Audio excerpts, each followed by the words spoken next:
was always kind to her. Manggagamit. Chat din sa akin. Manggagamit. Hello mga kabibig! Itong ang pinakamaingay nga YouTuber sa balat ng YouTube. Ako si Kabibig, maglebak-lebak na to with evidence. Grabe talaga no, ang bardagulan ngayon. Lalo na itong sina F. Elisa Marcos na nagsimula ng kagat. Oh, parang pusa ba? Meow! Pusa versus agila. Kaya ang chika ngayon kabibig, baka na-triggered, napikon si F. Elisa Marcos. Hindi na niya mapigilan ba yung mga binabatikos na mga issue laban sa kanila. Tapos itong vangag na istorya, itong polvorontes, napuno na siya sa sobrang daming mga issue. At para masagot ang lahat ng issue, divert story, VP Sara ang ating sisirain. Yung mga strategy ganun ba? Kasi maraming followers si VP Sara. Kasi sobrang taas ng trust rating. Sobrang taas ng rating ng kanyang departamento, ng kanyang agency. So kailangan sirain natin. Hindi kaya natin sirain si Kibuloy, si Duterte. Ngayon, si Sara na. Diba? Nakita nyo ang pattern mga kabibig? Kibuloy. Hindi iba si Kibuloy, powerful din. Duterte, hindi kaya si Duterte nila. Hindi kaya nila.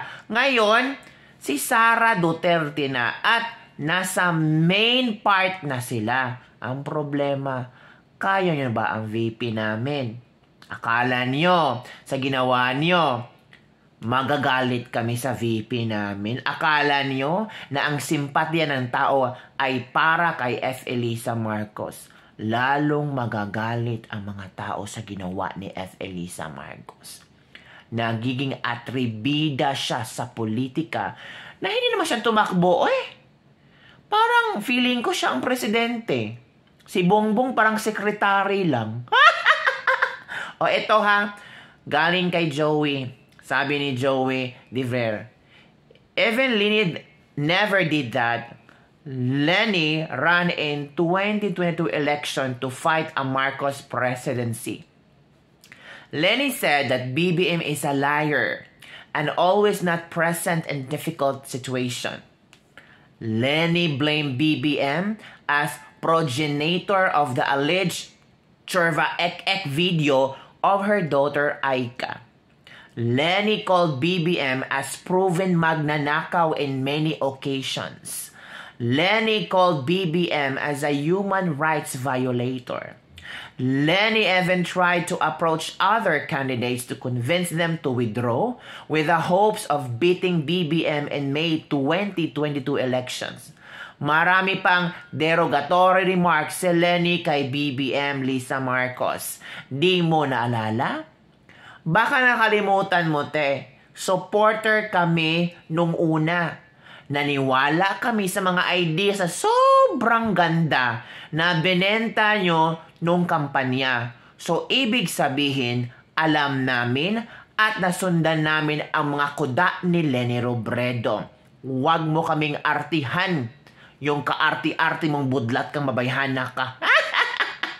Diba mga kabibig? Ang dami kayang pinasabog ni Leni Robredo.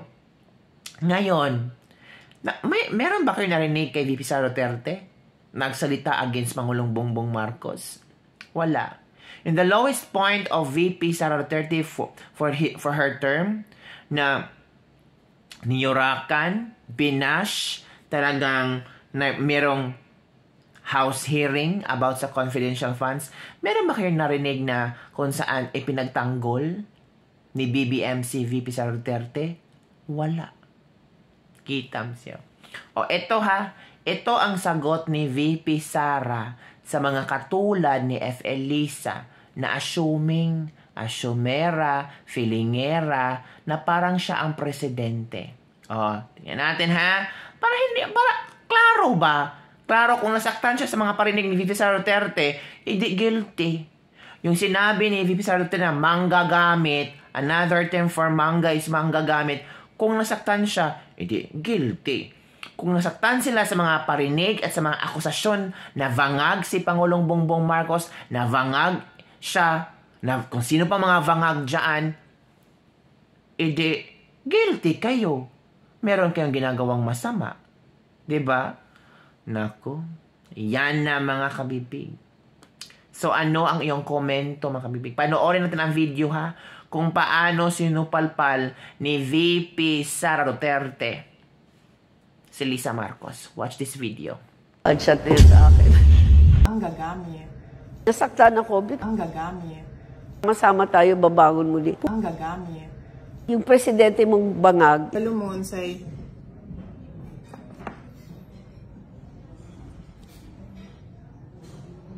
another name para sa mangga. Unsa man? Ang tawag ano niya? Manggagami. Yun na nga, sabi ni Lisa Marcos na mas mabuti pa daw si Lenny. Hindi gagawa tayo ng bagong love team. Balot. Bangag at lutang tandem. Grabe talaga ang mga tao gumawa. O tingnan niyo, balot. Grabe, Lenny is better ba? So, sanib puwersa na nga. Bangag at lutang tandem. Kayo talaga, ha? Sa libo-libong sinabi ni Lenny kay Baby M na papaninira ang puri, okay lang pala kina Lisa at Pangulong Bongbong Marcos. Pero itong hindi man lang nagsabi si VP Sara Duterte o hindi man lang nag-comment tungkol sa bangag issue, nagpunta lang siya sa rally para ipakita na sumuporta siya sa kanyang ama, pero hindi siya nagsalita. At ang ginawa nila, nagtawanan lang sila ni Amy Marcos. We never heard any single word from the mouth of VP Sara Duterte. Pero, ginawa ng istorya ni FL Lisa Marcos. So, sino ngayon ang masama? Sino ang nagmumukhang masama? Yung walang comment, pati sa West Philippine Sea, walang siyang comment. Pati sa bangag issue, walang ang comment. Pero si F. Elisa Marcos, nakita lang niyang pumunta si VP Sara Duterte sa isang rally. Tapos hindi nga nakisali sa rally. Nagtawanan lang sila ni Senator Amy Marcos. Mali-mali ang kanyang interpretasyon. Di ba mga kabibig? Nung klaseng pag-iisip meron yan, oy, mali-mali ang interpretasyon ba? Sino kaya ang palaging nagwe-whisper sa ears ni F. Elisa Marcos? Di sana, chinek ni Lisa Marcos kung totoo ba ito o hindi. Hindi siya agad maniwala. Kaya, until now, or maybe this time, punong-puno ang puso niya ng hinagpis at galit kay VP Sara Duterte kasi puro siya pakikinig sa mga nakapalibot sa kanilang mga sipsip. If I am Lisa Marcos, I'll talk directly to VP Sara Duterte. Diba? Walang ka-ek-ekan, walang ka-epalan, walang pa-interview. Which is halata namang scripted. Hindi nga lumuwas ang luha dito. Diba? Kalurky, oy. Kaya, may sabi nila, ay ito pa ha, sabi ni Pebbles Talakera, scene, nagvividyoki si Aguila with brothers. Dumaan sa timeline ni Unanay. In-screenshot niya, then she wanted to send it to her friends. Dahil lasing siya, ang nasa utak niya si Aguila kasi insecure. Nasend niya kay Aguila. Sabi, ito ang caption ni Unanay. Tingnan mo nga, gaga, feel kumanta. Nako, noon pa pala may hidden hatred na pala sa puso niya. Baka pinagsisilosan niya. Matalino si Aguila, long press niya, nabasa niya yung message. Tapos sabihin niya, I was kind to her. Che, ang plastic niya. O, noon pa pala galit siya kay VP Sara Duterte. Dapat sana siya na lang tumakbong presidente o di ka vice president. Sila dalawa ng kanyang asawa. 'Di ba? Matapos gamitin, matapos pumunta sa Davao, lumuhod-luhod, niligawan ang Sara Duterte para tumakbong vice presidente, natural. Political strategy, kasi pag makuha nila si VP Sara Duterte, natural.